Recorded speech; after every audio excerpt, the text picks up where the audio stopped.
দেন আমার মেয়ে দেন। হ্যাঁ সালাম যাও হ্যাঁ তুমি দিকে হ্যাঁ না আমার মেয়ে দেন। ভাত খাওয়ার জায়গা না মা মা আমি আর ওই যাম না, ওই থেকে আমি একবার আয় পড়ছি। কে কে দি কি হইছে তুই কেন একবার আই পড়ছ টুঙ্গু জামাই আমারে তুই আরেকটা বিয়ে করছে, তাই আমি মেয়েরে নিয়ে একবার আয় পড়ছি। কে কে দি তুই না হিসুম করে নিজে দেখে শুনে বিয়ে বসত তাহলে এখন তোর থেকে বিয়ে করলো কে তোর জামাই আমি দেখে ওনে বিয়ে বুঝি, তাই কি আমি কি জানি যে আমার থেকে আরেকটা বিয়ে করবো?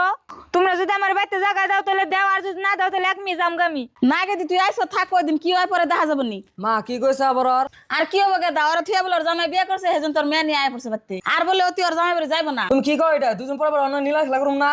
এই তুই এখানে বাইতে তুই নামে যাচ্ছেন, তোর বাইতে জায়গা নাই। ভাই আমি ওই বাড়িতে কেমনে করে যাবো? আমার তো নিব না, আমার একবারে খেতে দিছে। নিব না তাই আমরা কি করুম? দুজন পর পর নীলা খেলা করুম না? আগে ঘরে পোলাচ হয়ে গেছ, এখন আবার মেয়ে নিয়ে আসত, এনে বাচ্চা তো আমি দিয়ে না। তোর ব্যবস্থা আমি করতেছি, তোর মেয়ের এখানে আমি পালবার দিন। ভাই তুমি এটা কেমন কথা কও? আমার মেয়ে যদি আমি পালবার দেই, মেয়ে থেকে তো আমি থাকাম না। থাকা টাকা আমি বুঝি না, মাসে মেয়ের আমি পালাম না, এখানে আমি পালবার দিতেছি।